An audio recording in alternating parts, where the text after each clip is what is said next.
اعوذ باللہ من الشیطان الرجیم بسم اللہ الرحمن الرحیم مولایا صلی وسلم دائما ابدا علی حبیبک خیر خلق کلہم انا صلاتی و نسکی و محیای و مماتی للہ رب العالمین، کہ بے شک میری نماز، میری قربانی، میری زندگی، میری موت صرف اللہ رب العزت کے لیے ہے جو تمام عالمین کا رب ہے۔ السلام علیکم ورحمۃ اللہ وبرکاتہ۔ میری پہچان پروگرام کے ساتھ حاضر خدمت ہے۔ جناب، ہم دیکھتے ہیں اگر معاشرے کی صورتحال کو تو دن بدن اور روز بروز ہم معاشرے کو دیکھتے ہیں تو دینی اقدار، معاشرتی اقدار مسلسل تنزلی کا شکار ہے، معاشرہ انحطاط کا شکار ہوتا جا رہا ہے، اور اس کی جو ایک بہت بڑی وجہ ہے، جو مین وجہ ہے، وہ دین اسلام سے دوری ہے کہ ہم اسلام سے دور ہوتے چلے جا رہے ہیں۔ اب میری پہچان کا مقصد بھی یہی ہے کہ ہم اس میں اصلاحی موضوع لے کر آتے ہیں تاکہ اپنی اور آپ کی رہنمائی کر سکیں، یعنی اس چڑیا کی طرح آگ بجھانے کا کام کر سکیں جو اپنی چونچ میں پانی لے کر آتی ہے۔ کم از کم اتنی صحیح اور اتنی کوشش تو ہم کرتے ہیں۔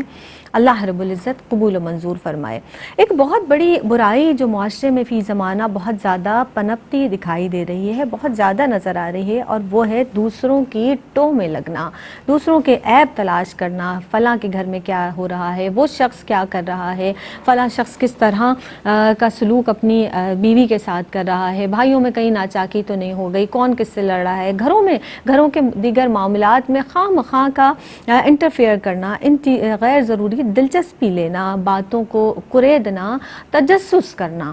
اللہ رب العزت نے اس سے منع فرمایا ہے، اور رسول خدا صلی اللہ علیہ وآلہ وسلم نے بھی اس سے منع فرمایا ہے، اور اس سے بچنے کی جو ہے ہمیں احکامات جاری فرمائے ہیں۔ لا تجسسو، کہ تجسس میں نہ پڑو، کسی کی ٹو میں نہ لگو، کسی کی باتوں کو کریدو مت، کسی کے گھریلو معاملات میں یا دیگر معاملات میں غیر ضروری دلچسپی مت لو۔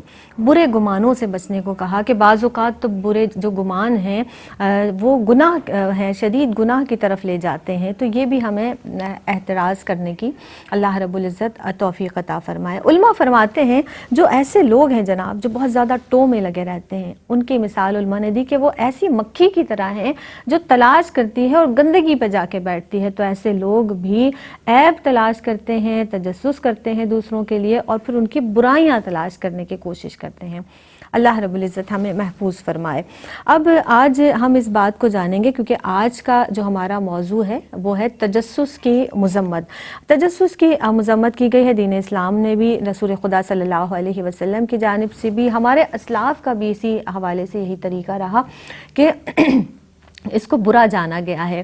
آج انشاءاللہ تعالیٰ اس عنوان کے تحت ہم اپنی رہنمائی کریں گے۔ ہمارے ساتھ موجود ہیں ہماری رہنمائی کے لیے مذہبی اسکالر، ہمارے ساتھ دو مہمان شخصیات موجود ہیں، بلا شبہ کسی تعارف کے محتاج نہیں ہیں، آپ جانتی ہیں۔ ہمارے ساتھ ڈاکٹر زنیرہ عنبر صاحبہ موجود ہیں، ویلکم کرتے ہیں۔ السلام علیکم ورحمۃ اللہ وبرکاتہ۔ وعلیکم السلام ورحمۃ اللہ اور وبرکاتہ۔ آپ کی جانی پہچانی شخصیت، ان کے اگلی نشست پر تشریف فرما ہے عالمہ صفا فاطمہ۔ السلام علیکم ورحمۃ اللہ وبرکاتہ۔ وعلیکم السلام ورحمۃ اللہ وبرکاتہ۔ ڈاکٹر صاحبہ، آپ سے آغاز کر لیتے ہیں۔ سب سے پہلے ہماری بہنوں کو بتائیے گا کہ تجسس سے کیا مراد ہے، اور قرآن کریم میں اللہ رب العزت نے کس انداز سے تجسس کی مذمت فرمائی ہے، فرما دیجیے۔ بسم اللہ الرحمن الرحیم۔ ویسے تو لفظ تجسس جو ہے جس کو ہم عام فہم کہتے ہیں انویسٹیگیشن کرنا یا کریوسٹی یا کسی چیز کے بارے میں جاننے کی خواہش ہونا، یوں بھی کہہ سکتے ہیں کہ کسی چیز کے بارے میں جاننے کی شدید خواہش ہونا، وہ تجسس کہلاتا ہے۔ انٹرسٹ بھی ہے، انویسٹیگیشن بھی ہے، کنسرن بھی ہے، مختلف انداز سے آپ اس لفظ کی تعریف کر سکتے ہیں۔ صحیح۔ اوورآل اگر میں تجسس لفظ کو ڈیفائن کروں تو یہ برا نہیں ہے، یعنی یہ ہم جتنا دنیا میں رہ رہے ہیں، سیکھ رہے ہیں، اور ہماری ترقی ہو رہی ہے، ارتقاء کی طرف جا رہے ہیں، چاہے وہ علمی ترقی ہے، چاہے وہ مادی ترقی ہے، زندگی کے ہر شعبے میں آج دنیا کہاں سے کہاں پہنچ گئی، لوگوں نے کہتے ہیں نا چاند پر بھی وہ پہنچ گئے، اور کہاں کہاں کیا کیا کچھ ایکسپلور کر لیا۔ اگر تجسس نہ ہوتا، جاننے کی خواہش نہ ہوتی، جستجو نہ ہوتی، تو ہم یہ سب کچھ نہیں کر پاتے۔ لیکن اب ہم پرٹیکولر جو آج ہمارا ٹاپک ہے، اگر میں اس کو سورہ حجرات کی روشنی میں دیکھتی ہوں تو دیکھیے کئی دفعہ کئی چیزیں عمومی طور پر وہ جائز ہوتی ہیں، لیکن کسی غلط اینگل سے، غلط نیت سے، غلط مقصد کے لیے وہی کام حرام کی قرآن پاک میں حیثیت رکھتا ہے، حرام تک کے درجے پر وہ پہنچ جاتا ہے، جس کا آپ نے شروع میں حوالہ بھی دیا۔ سورہ حجرات حقوق العباد کا چیپٹر ہے، جس میں اللہ سبحانہ وتعالیٰ نے معاشرتی آداب سکھائے ہیں کہ ایک مسلمان کا دوسرے مسلمان پر کیا حق ہے، اس حوالے سے بات کی گئی ہے۔ اور اللہ سبحانہ وتعالیٰ نے قرآن پاک میں حکم دیا، اے ایمان والو بدگمانی کرنے سے بچو۔ اور اکثر یعنی کہ بدگمانی یعنی کثرت سے بدگمانی سے بچو، اور بعض بدگمانیاں تو گناہ تک لے جاتی ہیں، تجسس نہ کرو۔ میں نے یہ بدگمانی کو تجسس سے اس لیے ریلیٹ کیا کہ دیکھیے یہ وہ چیپٹر ہے سورہ حجرات کا جہاں پر یہ تجسس حقوق العباد کی پامالی کا سبب بن رہا ہے، یعنی ایک انسان کی جان مال، اس کی آبرو، اس کی پرائیویسی، اس کی ذاتی زندگی، پرائیویٹ لائف کسی کو جاننے کا حق نہیں ہے بغیر کسی سبب کے، بغیر کسی اچھی نیت کے۔ اللہ سبحانہ وتعالیٰ نے فرمایا بدگمانی نہ کرو، اور اسی سے لنکڈ ہے تجسس نہ کرو، یعنی اس کو میں آسان اردو میں کہوں گی ٹوہ نہ لگاؤ، جاسوسی نہ کرو، اسپائے نہ کرو۔ تو اللہ تعالیٰ منع فرما رہے ہیں کہ تم لوگوں کے، اور یقیناً عیبوں کی جاسوسی، یہ تحسس بھی ہو سکتا تھا، یہ اس سینس میں بھی ہو سکتا تھا کہ مجھے پتا چلے کہ آپ پریشان تو نہیں ہیں، آپ کو کوئی دکھ تو نہیں ہے۔ ایک باجماعت نمازی جا کر نماز ادا کرتا ہے اور وہ دیکھتا ہے کہ فلاں نمازی جو ریگولر مسجد میں آتا تھا آج نہیں ہے، تو اس کا وہ تجسس اس کی خیر خواہی کے لیے ہے۔ لیکن یہاں جو شریعت نے منع کیا ٹوہ لگانے سے، عیبوں کی جانکاری حاصل کرنا، اس سے مطلع ہونا، اس سے آگاہ ہونا، کسی کے گناہوں کے بارے میں آگاہ ہونا، اور شریعت نے اس کو نہ صرف ناپسندیدہ قرار دیا بلکہ اللہ کے جو احکامات سورہ حجرات میں ہمیں عطا کیے گئے نا اللہ سبحانہ وتعالیٰ کی طرف سے، اس کو آپ یوں سمجھ لیجئے کہ یہ ہم پر اس کی ممانعت ہے، حرام ہے کہ ہم لوگوں کے عیوب کی ٹوہ لگائیں، اور ہمیں یہ تجسس ہو کہ کس کے گھر کے کیا معاملات ہیں، اور پھر ہم اس سے اور مزید بدگمان ہوں، اور پھر اس کی اگر خدا نہ خواستہ اس میں کوئی عیب ہے، برائی ہے، ہمیں اس کا پتہ چل جائے تو پھر ہم اس کی تشہیر کریں۔ تو یہ سب سخت گناہ کا باعث ہے، اور قرآن اور حدیث میں اس کی سخت مذمت کی گئی۔ صحیح۔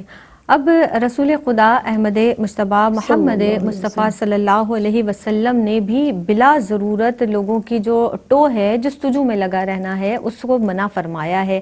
آپ کی جانب آؤں گی، اس تعلق سے رسول خدا صلی اللہ علیہ وسلم کی سیرت مبارکہ سے ہمیں کیا درس ملتا ہے، اس کی تفصیلات کچھ آپ ارشاد فرما دیجئے۔ صفا فاطمہ۔ بسم اللہ الرحمن الرحیم۔ دیکھیں سب سے بنیادی بات یہاں پر جو میں عرض کرنا چاہوں گی وہ یہ ہے کہ ایک مسلمان کے لیے اللہ رب العزت نے یہ پسندیدہ قرار دیا ہے کہ ایک مسلمان دوسروں کے لیے نافع ثابت ہو اور دوسروں کے لیے راحت کا باعث ثابت ہو، یعنی جب اس کو دیکھا جائے تو لوگوں کو فرحت محسوس ہو، جب اس کی صحبت اختیار کی جائے تو قلوب کو جلا ملے، یعنی اس کا ظاہر بھی اچھا ہو اور اس کا باطن بھی پرنور ہو۔ یہی وجہ ہے کہ ہمارے ظاہر سے لے کر باطن تک نبی کریم علیہ الصلوۃ والسلام جب تشریف لائے ہیں، آپ علیہ الصلوۃ والسلام کی آمد کے مقاصد کو قرآن نے بیان فرمایا، اور فرمایا وَيُعَلِّمُهُمُ الْكِتَابَ وَالْحِكْمَةَ۔ نبی کریم علیہ الصلوۃ والسلام قرآن اور حکمت یعنی سنت کی تعلیم بھی دیتے ہیں، پھر فرمایا وَيُزَكِّيهِمْ، اور ان کا تزکیہ بھی کرتے ہیں۔ تزکیہ کرنے کا مطلب کیا ہے کہ دلوں کو پاک کر دیتے ہیں۔ دلوں میں اگر بغض ہوگا، دلوں میں اگر کینہ ہوگا، تکبر ہوگا تو یہ چیز ایمان کو کمزور کرے گی، لہٰذا نبی کریم علیہ الصلوۃ والسلام ایمان کی دولت بھی دیں گے اور تزکیہ قلب بھی فرمائیں گے۔ اور یہی وجہ ہے کہ دین اسلام نے تجسس اور اس جیسے دیگر گناہوں میں مبتلا ہونے سے منع فرمایا۔ لیکن یہاں پر یہ بات جیسا کہ ابھی بیان بھی کی گئی، اس کی طرف بھی توجہ ہونی چاہیے کہ بعض تجسس اس وجہ سے ہوتا ہے کہ والدین اپنی اولاد کی اصلاح کرنا چاہتے ہیں، یا پھر بعض اوقات انسان تجسس کرتا ہے تاکہ کسی کی برائی سے دوسروں کو بچایا جا سکے۔ یہ دو وہ مواقع ہیں جہاں پر شریعت مطہرہ ہمیں اجازت دیتی ہے، لیکن اس کے علاوہ صرف دشمنی پنپنے کی غرض سے یا دشمنی کو اپنے اندر، بغض کو اپنے اندر رکھنے کی وجہ سے اگر تجسس کیا جاتا ہے، شریعت مطہرہ سختی سے اس کو منع فرماتی ہے اور اس کو حرام قرار دیا گیا ہے۔ نبی کریم علیہ الصلوۃ والسلام نے ارشاد فرمایا کہ اللہ رب العزت کے دین پر کو تم نے ظاہری طور پر تو قبول کر لیا، لیکن باطن میں ابھی تمہارے ایمان داخل نہیں ہوا. یہ کیوں فرمایا؟ فرمایا کہ تم دوسروں کی اگر عیب جوئی کرتے ہو تو گویا کہ یہ ایمان کا دل میں داخل ہونا یا دل میں قرار پانا نہیں کہلائے گا. پھر فرمایا کہ دوسروں کی اگر تم عیبوں کو چھپاتے ہو اللہ رب العزت تمہارے عیبوں کو چھپائے گا, اور اگر تم دوسروں کی عیب جوئی کرتے ہو, دوسروں کے عیبوں کو بیان کرتے ہو, تو یاد رکھنا کہ اللہ رب العزت بھی تمہارے عیبوں کو کھول دے گا, اور اگر اس نے تمہارے عیبوں کو ظاہر کر دیا تو تمہیں رسوا کر دے گا, چاہے تم اپنے گھر کے بالکل تہہ خانے میں ہی موجود کیوں نہ ہو. یعنی تم کتنے ہی چھپے ہوئے ہو, لیکن جب وہ تمہاری پردہ اٹھانا چاہے گا تو پھر تمہارے عیبوں کو جب ظاہر کرے گا تو پھر آپ کسی جگہ بھی منہ دکھانے کے قابل نہیں رہتے ہیں. تو ہمیں اس انجام کار کو اپنے پیش نظر رکھنا چاہیے. اور نبی کریم علیہ الصلوۃ والسلام نے ارشاد فرمایا جو دنیا میں کسی مسلمان کے عیبوں کو چھپائے گا اس کی جستجو نہیں کرے گا, تو فرمایا کہ جو دنیا میں عیبوں کو چھپائے گا اللہ رب العزت آخرت میں اس کے عیبوں کو چھپائے گا.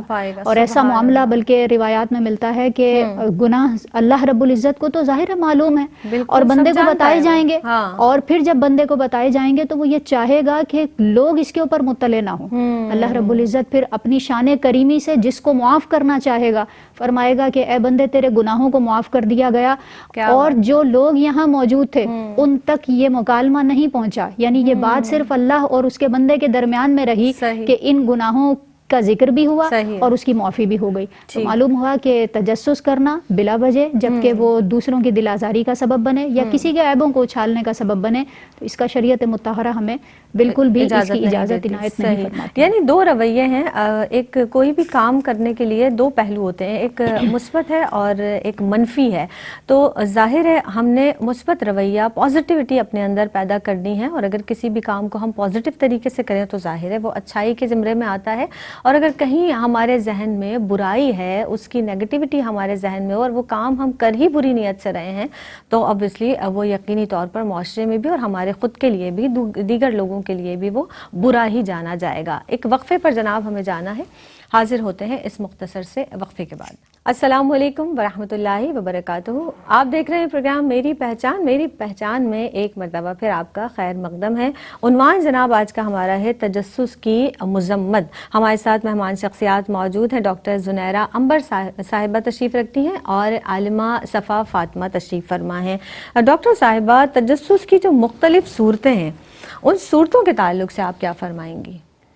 ویسے تو یہ جو آپ نے سوال کیا ہے اس کو دین اسلام کے حوالے سے بھی اگر میں دیکھوں اور سوشل جو اس کا اینگل ہے کہ دنیا بھر میں امریکہ میں برطانیہ میں اس پہ بہت تحقیق کی گئی کہ جو کیوریوسٹی ہے انسان کے اندر اسباب کیا ہیں, اس میں سے پازیٹیو آسپیکٹس اس کے کیا ہیں, کس طرح سے امپروو کیا جائے, کیسے لرننگ پروسیس کو اپنے بہتر بنایا جائے, اس کو پازیٹیو کیسے بنا سکتے ہیں, نیگیٹو کیسے بنا سکتے ہیں, اور ہر شخص نے اس پہ اپنی تحقیق کے مطابق اس کی مختلف صورتیں اور مختلف اقسام بیان کی. ٹھیک ہے, میں تھوڑا سا اس کا نچوڑ کیونکہ وقت ہمارے پاس بہت محدود ہوتا ہے وہ پیش کروں گی کہ جیسے میں نے آپ سے عرض کی کہ تجسس اٹ سیلف برا نہیں ہے. کیوریوسٹی, جستجو, شوق آگاہی کا, اب یہ فطری طور پہ بھی انسان کے اندر ہے. مثلا ایک صورت یہ ہوتی ہے کہ یہ آپ نے دیکھا ہوگا اس پہ اکثر جوک بھی بن جاتے ہیں, اور آج بھی یہ سین دیکھنے میں آتا ہے جب ہم روڈ پر جا رہے ہوتے ہیں, کہیں کچھ مجمع لگا ہوا ہے, اب ہم بھی جا رہے ہیں اور ہمیں جلدی بھی ہے, اس کے باوجود ہمیں جستجو ہے, مڑ مڑ کر دیکھ رہے ہیں کیا ہوا ہے, اور کسی طرح ہمیں پتہ چل جائے کیا ہوا ہے. نہ تو ہمیں رک کر ہیلپ کرنی ہوتی ہے, اگر جھگڑا ہو رہا ہے تو نہ ہمیں اس کو چھڑوانا ہوتا ہے, اگر خدا نخواستہ ایکسیڈنٹ ہو گیا ہے تو ہمیں اس کو ہاسپٹل نہیں پہنچانا ہوتا. فطری طور پر ہمارا جو فرسٹ ری ایکشن ہوتا ہے وہ یہ ہوتا ہے کہ کیا ہوا ہے پتہ چل جائے, بس یہ جان لے کہ ہوا کیا ہے. یہ ایک فطری تجسس ہے, یہ اس میں کوئی ہماری بری انٹینشن نہیں ہوتی, بس فطری طور پر جس طرح اب آپ کے سامنے ٹیکسٹ میسج کی ٹون آپ کی بجتی ہے آپ کے فون پر تو آپ کو جستجو ہوتی کس نے میسج کیا, کیا ہے, بیل بجی ہے آپ دیکھ نہیں رہے, ہم یہاں اس پروگرام میں بیٹھے میں فون رنگ ہو رہا ہے, لیکن دماغ میں یہ کون فون کر رہا ہے. جیسے ہی موقع ملے گا سب سے پہلے آپ چیک کریں گے کہ کس کی کال تھی. یہ تجسس ہے انسان کے اندر فطری طور پر, اس میں کوئی حرج نہیں ہے. اسی طرح سے اگر میں دین اسلام کے حوالے سے بات کرتی ہوں تو اللہ سبحانہ وتعالیٰ نے یہ فطرت میں ہمارے تجسس نہ رکھا ہوتا تو ہم کچھ بھی نہ سیکھتے, کچھ بھی نہ کرتے. یہ جو اتنی ترقی ہو گئی, یہ جو ایکسپلور ہوا کائنات میں اتنا کچھ, یہ جو انوینشنز ہوئی ہیں, یہ سب وہ لوگ تھے جو تجسس کرتے تھے. کسی نے تجسس کیا تو وہ سائنٹسٹ بن گیا, کسی کا تجسس اس کو انوینٹر اس نے بنا دیا, کسی کے تجسس نے اس کو آرٹسٹ بنا دیا, پینٹر بنا دیا، کسی کے تجسس نے اس کو ایکسپلورر بنا دیا، کسی کے تجسس نے اس کو عالم دین بنا دیا، کسی کے تجسس نے اس کو سائنٹسٹ یا ڈاکٹر بنا دیا. تو یہ تجسس ہی ہے، بس اس کی ڈائریکشن درست ہونی چاہیے. اب معاملہ آ جائے گا اس ٹاپک کا جس کے بارے میں ہم بات کر رہے ہیں. تو دین اسلام میں کسی کے عیبوں کی جستجو نہ ہو، ہاں، لیکن جیسے میں نے عرض کی کہ کسی کی پریشانی کے بارے میں اس لیے جاننا کہ ہم اس کی مدد کر سکیں، اس کی خبر لینا. رسول اللہ صلی اللہ علیہ وسلم کے عہد میں ایک صحابی نماز کے لیے باقاعدگی سے تشریف لاتے تھے جماعت میں، کچھ دن نظر نہیں آئے. آپ صلی اللہ علیہ وسلم نے فرمایا کہ فلاں کیوں نہیں تشریف لا رہے؟ تو بتایا کہ وہ تو نظر نہیں آ رہے. آپ ان کے گھر تشریف لے گئے، فکر کی. تو انہوں نے عرض کی کہ فلاں کا مجھ پر بہت قرض ہے اور میں وہ ادا نہیں کر سکتا، تو میں اس کا سامنا نہیں کر سکتا، اس وجہ سے میں نماز میں نہیں آ رہا. تو آپ صلی اللہ علیہ وسلم نے انہیں دعا بتائی پڑھنے کے لیے کہ تم یہ دعا پڑھو. میں بس اب بات چھیڑ دی ہے تو سورہ آل عمران کی آیات وَتُعِزُّ مَن تَشَاءُ، اور یہ ساری آیات آپ صلی اللہ علیہ وسلم نے بیان فرمائی کہ تم پڑھو، تمہارا پہاڑ کے برابر بھی قرض ہوگا تو ادا ہو جائے گا. تو اللہ کے حبیب کو فکر تھی، جستجو تھی کہ وہ بندہ جو آ رہا تھا کیوں نہیں آ رہا. تو سنت مبارکہ سے، تعلیمات مصطفیٰ صلی اللہ علیہ وسلم سے میں پتہ چلا کہ علم کے حصول کے لیے، کسی کی حالت کو اس لیے جاننے کے لیے کہ ہم اس کی مدد کر سکیں، ہمارا کنسرن ہے، ہمیں اس کی فکر ہے، تب یہ تجسس جائز ہے. بلکہ یہ تو ہونا بھی چاہیے، اپنے رشتہ داروں کی خبر رکھنی چاہیے. آپ صلی اللہ علیہ وسلم کی تعلیمات ہیں کہ دوست کو دوست کے حال کی خبر ہونی چاہیے. یعنی ہم کیسے دوست ہیں کہ ہمارا دوست مصیبت میں ہے، مشکل میں ہے، کئی دن ہمارا رابطہ نہیں ہوتا، بعد میں وہ بہت دن بعد ملتا ہے تو وہ بتاتا ہے میں تو ہاسپٹلائز ہو گیا تھا، 1 مہینے ہاسپٹل میں ایڈمٹ رہا. تو انسان شرمندہ ہو جاتا ہے کہ مجھے کیوں یہ خبر نہ ہوئی یا میں نے کیوں نہیں پوچھا. اب ایک بندہ آپ کو ریگولر فارورڈ کرتا ہے میسج فجر کی نماز کے بعد، 3 سے 4 دن اس کا میسج نہیں آیا. آپ کو فکر ہوئی کہ یہ تو ہر روز ایک کوئی نہ کوئی دعا یا سلام کا میسج آتا تھا، 3-4 دن ہوئے کیوں نہیں آیا؟ پتہ چلا کہ اس کی تو ڈیتھ ہو چکی ہے، انتقال ہو چکا ہے. تو ہمیں تجسس کرنا چاہیے لوگوں کی مدد کے لیے، حصول علم کے لیے، خیر خواہی کے لیے، ترقی کے لیے، مسائل کو دور کرنے کے لیے، پرابلمز کو سالو کرنے کے لیے. اور یہ تجسس میں سمجھتی ہوں علماء کے لیے بھی بہت ضروری ہے. کیونکہ دیکھیے اگر تجسس نہیں ہوگا، تحقیق نہیں ہوگی، اللہ سبحانہ وتعالیٰ نے قرآن پاک کو رہتی دنیا تک کی ہدایت کا ذریعہ بنایا، اور یہ جو نظام ہے ہمارا اسلام کا، ضابطہ اخلاق ہے، اس کو قیامت تک کے لیے عملی مثال بنایا. یہ اسی صورت میں پاسبل ہوگا. میں بار بار یہ پیغام دیتی ہوں کہ جب تک ہم جستجو نہیں کریں گے اور مزید تحقیقات نہیں کریں گے، تب تک ہم قرآن پاک کے مفہوم کو، تعلیمات مصطفیٰ صلی اللہ علیہ وسلم کو سمجھ کر اپنے عصر حاضر کے مسائل کو اس سے حل نہیں کر سکیں گے جب تک ہم اس کی جستجو نہ کریں، غور و فکر نہ کریں. اس لیے اللہ سبحانہ وتعالیٰ نے قرآن پاک میں بھی غور و فکر کا حکم دے دیا، جستجو کا حکم دے دیا. تو جستجو اگر آپ کی جاسوسی خیر خواہی کے لیے، اور ایک جاسوسی وہ ہوتی ہے یا اسپائی کرنا ہوتا ہے جو کسی کی پروٹیکشن یا کسی کی سیکیورٹی کے لیے ہو. مثلا گورنمنٹ لیول پر یہ ہو سکتی ہے، بڑے اداروں میں ہو سکتی ہے کہ ملک کے حالات کے بارے میں پتہ ہونا چاہیے. تو اس صورت میں جاسوسی کا محکمہ اتنا اسٹرانگ ہونا چاہیے کہ خدا نہ خواستہ کہیں کوئی کرمنل ایکٹیویٹیز ہو رہی ہیں، کوئی انلیگل ایکٹیویٹیز ہو رہی ہیں، تو ان کا سد باب کیا جا سکے، روک تھام کی جا سکے. بس اینڈ آف دی ڈے سمجھ یہی آتا ہے کہ کسی انسان کو ذاتی طور پر نقصان پہنچانے، اس کی تحقیر کرنے، اس کی توہین کرنے، اس کو لیٹ ڈاؤن کرنے کے لیے تجسس نہیں ہونا چاہیے. اس کے عیبوں کو جان کر اس کو بے عزت کرنا مقصد نہیں ہونا چاہیے. اس کے سوا تجسس، وہی جیسے ہم نے ابھی بات کر لی نا کہ مثبت اور منفی رویے ہوتے ہیں. جو آپ مثبت رویہ اپنائیں گے تو وہ زیادہ بہتری کی جانب ہوگا اور آپ کی شخصیت کا جو امپیکٹ ہے وہ بھی بہتر جائے گا. تجسس کے اسباب اور وجوہات صفا فاطمہ فرما دیجیے گا. نبی کریم صلی اللہ علیہ وآلہ وسلم نے ارشاد فرمایا، ایک مسلمان دوسرے مسلمان کا بھائی ہے، نہ تو اس کو حقیر سمجھے، نہ اسے رسوا کرے، اور نہ ہی اس کی عیب جوئی کرے. پھر فرمایا تقوی یہاں ہے، اور اپنے دل کی طرف اشارہ فرمایا. اس کا مطلب یہ ہوا کہ دل جو ہے ایک انسان کا وہ تقوی کا محل ہوا کرتا ہے، تو اس کو پاک ہونا ضروری ہے، وہ بالکل تمام برائیوں سے پاک ہو. یہی وجہ ہے کہ نبی کریم علیہ الصلوۃ والسلام نے اس پر توجہ بھی دلائی ہے اور اس کے لیے کوشش کرنے کا بھی حکم دیا ہے. اب ظاہر ہے کہ ہمیں اسباب بھی معلوم ہونے چاہیے تاکہ ہم اس برائی سے بچ سکیں.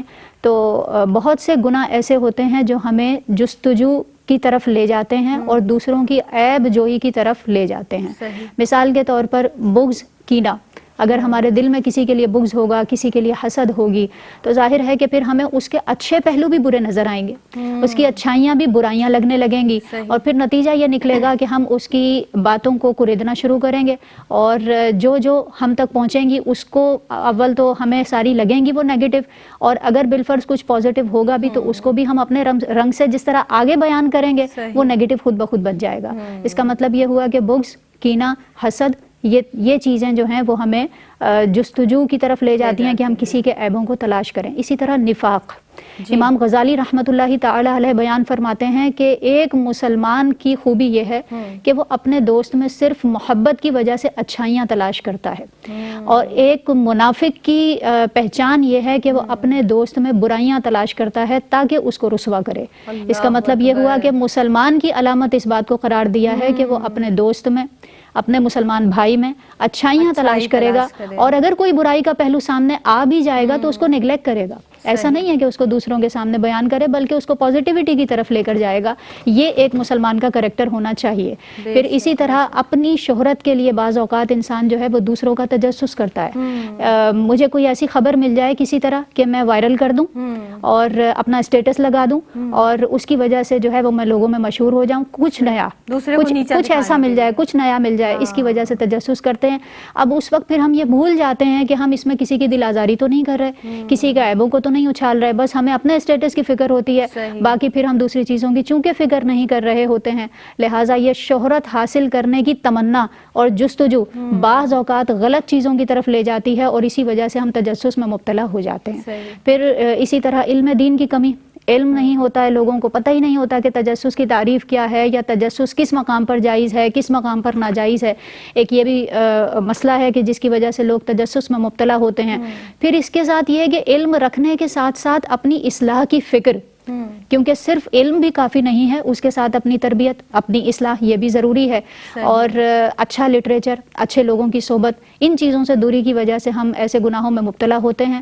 تو ان تمام چیزوں کی فکر کرنے کی حاجت ہے کہ علم کے ساتھ ساتھ باقی چیزوں کو بھی تلاش کیا جائے اور اپنی اصلاح کی کوشش کی جائے۔ صحیح، اور یہ بڑا اچھا پوائنٹ آپ نے فرمایا صفا فاطمہ، کہ ہم یہ چاہتے ہیں کہ بس سب سے پہلے خبر جو ہے وہ ہماری طرف سے چلی جائے، چاہے وہ بہتر ہو یا نہیں ہو، اور چاہے وہ اتھینٹک ہو یا نہیں ہو۔ اور بہت سے لوگ تو ایسے انتقال کی خبریں لگا دیتے ہیں کہ وہ بیچارہ جو صحابہ ابھی وہ حیات ہیں لیکن آپ نے انہیں اسٹیٹس لگا دیا یا آپ نے فیس بک پہ کوئی ایسی نیوز چلا دی کہ وہ انتقال کر گئے۔ تو یہاں تک لوگوں کو چیزوں کا پتہ نہیں ہوتا کہ ہمیں کیا کرنا ہے اور کیا نہیں کرنا ہے۔ یہی جاننے کے لیے آپ ہمارے پروگرام کو دیکھتے رہیے۔ ایک وقفے پر جناب ہمیں جانا ہے، حاضر ہوتے ہیں اس مختصر سے وقفے کے بعد۔ اعوذ باللہ من الشیطان الرجیم، بسم اللہ الرحمن الرحیم۔ السلام علیکم ورحمۃ اللہ وبرکاتہ۔ آج جناب میری پہچان میں جس عنوان پر ہم گفتگو کر رہے ہیں، ہماری عالمات، ہماری مہمان شخصیات اپنے رائے بھی دے رہی ہیں، ہماری رہنمائی بھی فرما رہی ہیں۔ عنوان ہے جناب تجسس کی مذمت، اور ہمارے ساتھ ڈاکٹر زنیرہ عنبر صاحبہ تشریف فرما ہیں، عالمہ صفا فاطمہ تشریف رکھتی ہیں۔ ڈاکٹر صاحبہ، جس طرح ہم نے وقفے پہ جانے سے قبل بھی اس بات کو بیان کیا کہ اللہ کے رسول صلی اللہ علیہ وسلم نے تجسس سے منع فرمایا ہے، میں چاہوں گی اس کے نقصانات کے تعلق سے آپ ارشاد فرمائیے گا آپ صلی اللہ علیہ وسلم کے اس قول کی روشنی میں۔ بسم اللہ الرحمن الرحیم۔ ہمیشہ ایک بات میں پروگرام میں کہتی ہوں، آج پھر کہوں گی کہ جس بھی چیز سے شریعت میں منع ہو جائے جی، اور جو بھی حرام کہہ دی جائے، ہاں، چاہے وہ کتاب الہی سے یا سنت رسول اللہ صلی اللہ علیہ وسلم اور حدیث مبارکہ سے پتہ چلے، تو پہلے تو ایک مسلمان کو یہ جان لینا چاہیے کہ یقیناً اس کے منع کرنے میں ہماری خیر ہے، ہماری بھلائی ہے، ہمارا نفع ہے، اور نہ صرف دنیا کا بلکہ آخرت کا بھی، یعنی دنیا اور آخرت دونوں کی کامیابی۔ جیسے ایک ماں جو اپنے بچے سے بے پناہ محبت کرتی ہے، وہ کبھی نہیں چاہتی کہ بچے کی ترقی کی راہ میں وہ رکاوٹ بنے، اس کی خواہشات پوری نہ کرے، اس کی وہ پھلے پھولے نہ اس کا بچہ۔ وہ ہمیشہ یہ چاہے گی کہ اس کو دنیا کی بیسٹ تقریباً تمام فیسلٹیز، نعمتیں ملیں، اور وہ ہر شر سے، ہر نقصان سے، ہر تکلیف سے، ہر مرض سے بچا رہے۔ تو اللہ سبحانہ تعالیٰ کے لیے تو مثال پیش کرتے ہیں ریزمبلنس کے لیے کہ وہ تو 70 یا 70,000 ماؤں سے بھی زیادہ محبت فرمانے والا ہے۔ تو یہ کیسے ممکن تھا کہ وہ ہماری خیر خواہی کے لیے، ہماری بہتری کے لیے، ہماری بقا کے لیے احکامات عطا نہ فرماتے بے شک، تو بہت چونکہ پیاری بات۔ رسول اللہ صلی اللہ علیہ وسلم نے فرما دیا، خطبہ حجۃ الوداع کے موقع پر جو لاسٹ آپ کا خطبہ تھا، اتنی اہمیت وہ رکھتا ہے۔ آپ صلی اللہ علیہ وسلم صحابہ کرام رضوان اللہ علیہم اجمعین بیان فرماتے ہیں کہ آپ نے پوچھا، لوگوں یہ کون سا دن ہے، یہ کون سی جگہ ہے، یہ ہم کہاں پر ہیں؟ یعنی ایک دفعہ انہوں نے جواب دیا، دوسری دفعہ، جب تیسری دفعہ آپ نے سوال دہرایا تو صحابہ کرام رضوان اللہ علیہم اجمعین فرماتے ہیں کہ ہمیں لگا کہ شاید آپ صلی اللہ علیہ وسلم اس شہر کا یا اس جگہ کا نام تبدیل فرمانے والے اللہ کے حکم سے۔ تو آپ نے فرمایا کہ کیا یہ حرمت والا مہینہ نہیں ہے، کیا یہ اللہ کا گھر نہیں ہے، بیت اللہ نہیں ہے؟ جب ساری تصدیق ہو گئی، آپ نے فرمایا کہ بے شک بیت اللہ حرمت والا مرکز ہے، شہر ہے، گھر ہے، مگر ایک مسلمان کا خون، اس کی آبرو، اس کا مال اس سے بھی زیادہ حرمت والا ہے۔ تو جس طرح سے یہ دن، یہ شہر، یہ مہینہ حرمت والا ہے، ایک مسلمان کی جان، مال، اس کی آبرو بھی دوسرے مسلمان کے لیے حرمت والی ہے۔ تو سب سے پہلے تو معاذ اللہ جب ہم اس حکم کے اگینسٹ جا رہے ہیں تو ہم قرآن کی خلاف ورزی کا ارتکاب کر رہے ہیں جو اللہ کا حکم ہے، ڈس اوبیڈینٹ بن گئے، نافرمان بن گئے، باغی بن گئے کہ اللہ نے حکم دیا کہ کرو یہ عمل اور آپ نہ کریں، یا اللہ سبحانہ وتعالی نے فرمایا یہ کام نہ کرو اور ہم کریں۔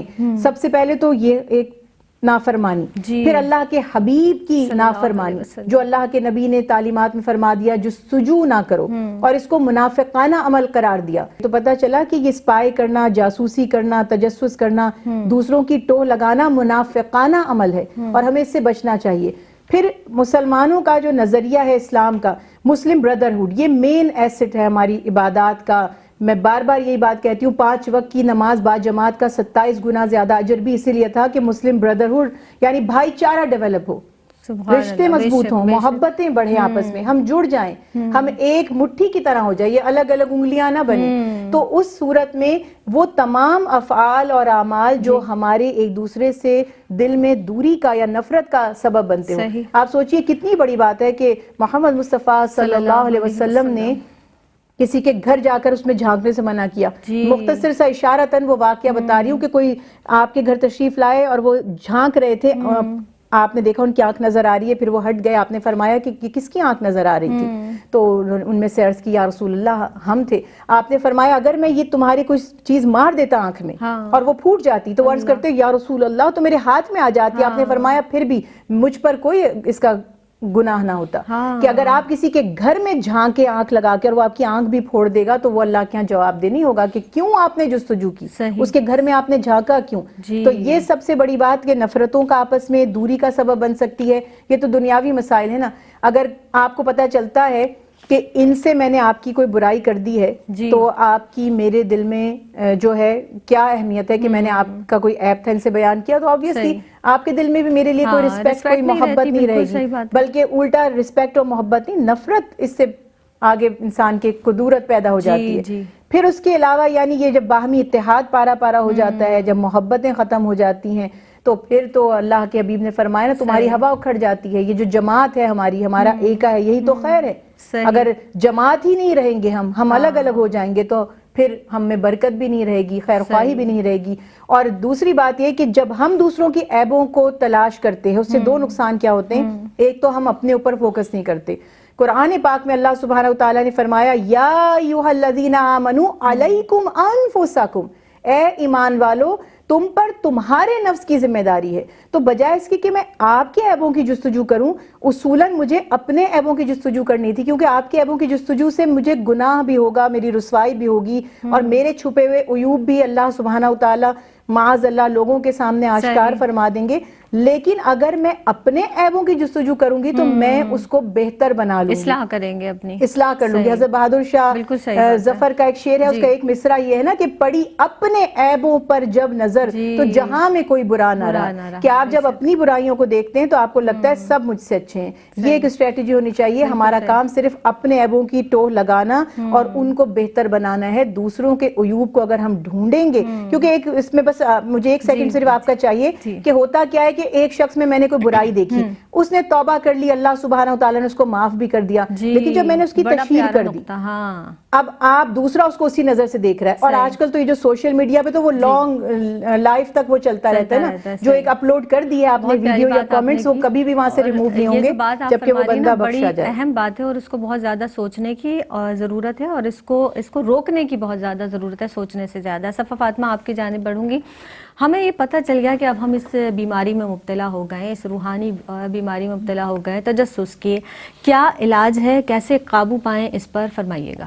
جی دیکھیں, بعض اوقات کسی کی چھپی ہوئی چیز کو کھول کر دیکھنا یہ بھی تجسس ہے. جی. بعض اوقات کسی کے بارے میں انفارمیشن لینا جو کہ غیر ضروری ہو وہ بھی تجسس ہے, اور بعض اوقات ہم خاموش رہ کر بھی تجسس کر رہے ہوتے ہیں کہ کسی کی آواز آ رہی ہے, اب ہم خاموش ہو جائیں تاکہ پراپر آواز آئے تو ہمیں وہ خبر خود بخود مل جائے. ہر طرح کا تجسس کسی کو نقصان پہنچانے کے لیے ہے, دل آزاری کے لیے ہے تو ممنوع ہوگا.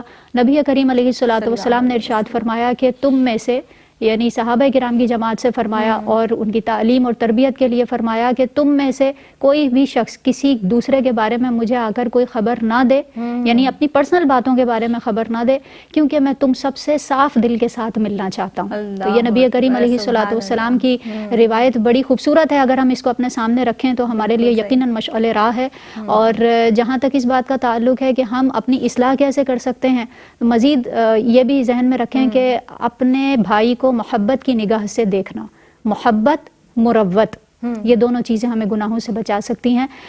روایات میں آتا ہے کہ اگر کوئی شخص اپنے بھائی کو محبت کی نگاہ سے دیکھتا ہے اور عداوت سے نہیں دیکھتا تو اس کی نگاہ لوٹنے سے پہلے ان دونوں کے گناہوں کو اللہ رب العزت بخش دیتا ہے. سبحان اللہ. پھر اسی طرح اگر ہم ان جو عذابات ذکر کیے گئے ہیں حسد کرنے والوں کے اور اس طرح کے گناہوں میں مبتلا ہونے والوں کے, رکھنے والوں کے بالکل اس کو اسٹڈی کرنا, جیسے کہ حسد کرنے والوں کے بارے میں فرمایا گیا کہ حسد تو نیکیوں کو آگ کی طرح کھا جاتی ہے. صحیح. تو اس طرح کے معاملات کو اپنے پیش نظر رکھنا, ان کو اسٹڈی کرتے رہنا, یہ چیز بھی ہمیں گناہوں سے بچا سکتی ہے.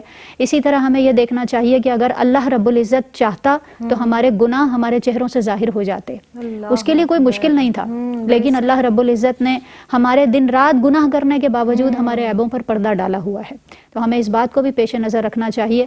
جب ہم اس انداز میں سوچتے ہیں اور اللہ رب العزت کی رحمت پر توجہ کرتے ہیں تو ہمارا خود بخود ذہن بن جاتا ہے کہ ہم اپنی اصلاح کریں, اپنی فکر کریں, کیونکہ آخرت میں ہمیں یہ فکر ضرور کام آئے گی. بے شک, سبحان اللہ. اور ہم اگر دیکھیں نا اپنے خاندان میں یا اپنے اہل و عیال میں نظر ڈالیں, ہر فیملی میں ایک خاتون ایسی ضرور ہوتی ہیں کہ جن کو آپ سے زیادہ آپ کی فکر ہوتی ہے, آپ کے ارد گرد رہنے والوں کی فکر ہوتی ہے. بھائی تمہارے ہسبینڈ تمہارے ساتھ ٹھیک ہیں, ساس اچھی ہیں, تمہاری طرح اچھی طرح بات کرتی ہیں, کوئی مسئلہ تو نہیں. وہ مسئلے حل نہیں کر سکتی, لیکن وہ ٹو میں لگا رہنا جس کو کہا جاتا ہے نا, جس کی شدید مذمت کی گئی ہے, جستجو کی, کہ تاکہ کوئی گھر کی بات بس انہیں پتہ چل جائے اور وہ باہر اس کو پھیلا دیں. یہ بہت زیادہ سختی سے منع کیا گیا ہے, اور اس کے نقصانات بھی آپ نے سنے, کس طرح اس کا سدباب کیا جائے یہ بھی آپ نے جانا. آپ موجود ہیں ڈاکٹر صاحبہ, کوئی میسج آپ کی جانب سے بہت ہی بہترین انداز سے, کیونکہ آپ گفتگو فرما رہی ہیں, فرمائیے گا. بہترین میسج تو یہی ہے کہ اپنی جستجو کو صحیح ڈائمنشنز میں لگائیں, علم سیکھیے برائی کو جاننے کے لیے. اور پھر وہی بات کہوں گی, سوشل میڈیا, کوئی ٹائٹل دیکھ کر, فضول سا ٹائٹل دیکھ کے زیادہ کریوسٹی ہوتی ہے اور اس کو فوراً دیکھنا ہے, کسی کا عیب ہے, کسی کی برائی ہے. آج کل تو لوگوں نے یہ ٹرینڈ بنا لیا ہے کہ اگر میری ویڈیو کوئی دیکھ نہیں رہا تو اگر اچھا ٹائٹل ہوگا تو کوئی نہیں دیکھے گا, کوئی برا سا زنیر عنبر نے کیا کہہ دیا, حد کر دی, بس اب سب دیکھیں گے کہ کیا حد کی ہے. صحیح ہے. اور اگر کہا جائے کہ بہت پیاری کوئی آیت بتا دیا, سمجھا دیا, تو کوئی اس ویڈیو کو کلک ہی نہیں کرے گا. تو کلک کرنے سے پہلے, میسج کو فارورڈ کرنے سے پہلے بات کو, اور یہ جیسے بھی آپ نے بات کی, کسی سے ایسے سوال مت کیجئے جس کا جواب دینے میں اس کو امبیرسمنٹ ہو یا وہ اس کا ذاتی معاملہ ہو, ورنہ وہی پھر بات ہے کہ ہمارا سکون ختم ہو جائے گا اور ہماری بھی عزت اور آبرو ختم ہو جائے گی اگر ہم لوگوں کے عیبوں کی جستجو میں لگے رہیں گے. صحیح. صفا فاطمہ, آپ بھی ایک بہت بہتر نظر رکھتی ہیں پورے معاشرے پر, کیا میسج دیں گے اس موضوع کے, اس عنوان کے تعلق سے؟ اچھی صحبت تلاش کریں, اچھا لٹریچر پڑھیں, اپنے صالحین کی، بزرگوں کے جو واقعات ہیں ان کو پیش نظر رکھیں، اور یہ یاد رکھیں کہ اگر خوشبو کو، اگر کسی بودار چیز کو کسی بہت اچھے سے لفافے میں بھی رکھ دیا جائے تو وہ بو ہی دیتی ہے اور اچھائی کی اس سے امید نہیں ہو سکتی. صحیح. لیکن اگر کوئی خوشبو ہے وہ خالی شیشی بھی ہے تو وہ فرحت بخشتی ہے. کیا تو بات ہے، مومن کے بہت دل پیاری کو بات. عطر کی شیشی کی مانند ہونا چاہیے اور بالکل صاف ستھرا ہونا چاہیے، اور اس طرح کی برائیاں اس کے دل میں نہیں ہونی چاہیے. بس ایسا بننے کی کوشش کریں. ہم اپنی برائیوں کو دیکھیں گے تو انشاءاللہ دوسروں کی برائیوں کو دیکھنے کا موقع نہیں ملے گا، اور یہ چیز انشاءاللہ پھر ہمیں اخروی اعتبار سے بھی اور دنیاوی اعتبار سے بھی ہمارے وقار کو بڑھائے گی. سبحان اللہ. بہت پیاری بات، بہت پیارا میسج آپ دونوں ہی کی جانب سے آیا، اور دونوں کی آمد کا بہت بہت شکریہ. ڈاکٹر زنیرہ عنبر صاحبہ آپ تشریف لائیں، عالمہ صفا فاطمہ آپ تشریف لائیں. بس آخر میں اتنا ضرور کہنا ہے کہ جیسے کہ صفا فاطمہ نے بھی میسج دیا، ہمیں اپنی برائیوں کو دیکھنا ہے کہ ہمارے اندر کیا خرابی ہے، اس کو دور کرنے کی کوشش کریں. اور دیکھیے کتنی پیاری بات رسول خدا صلی اللہ علیہ وسلم کی کا فرمان عالی شان کہ اللہ رب العزت ہمارے عیبوں کی پردہ پوشی فرماتا ہے. اور اگر اللہ رب العزت نے ہم نے کسی کے عیب کو ایسے بیان کیا تو وہ ہمیں دنیا میں اپنے گھر میں رسوا فرمائے گا. تو آپ دیکھیں، اس بات کو سمجھیں، اس بات کو سمجھ کر اس پر عمل کرنے کی کوشش کریں. اللہ رب العزت ہمیں عمل کی توفیق عطا فرمائے. اس کے ساتھ ہی مجھے دیجیے گا اجازت. زندگی بخیر تو کسی نئے موضوع کے ساتھ، نئے عنوان کے ساتھ ایک مرتبہ پھر آپ کی خدمت میں حاضر ہوں گے. تب تک کے لیے فی امان اللہ.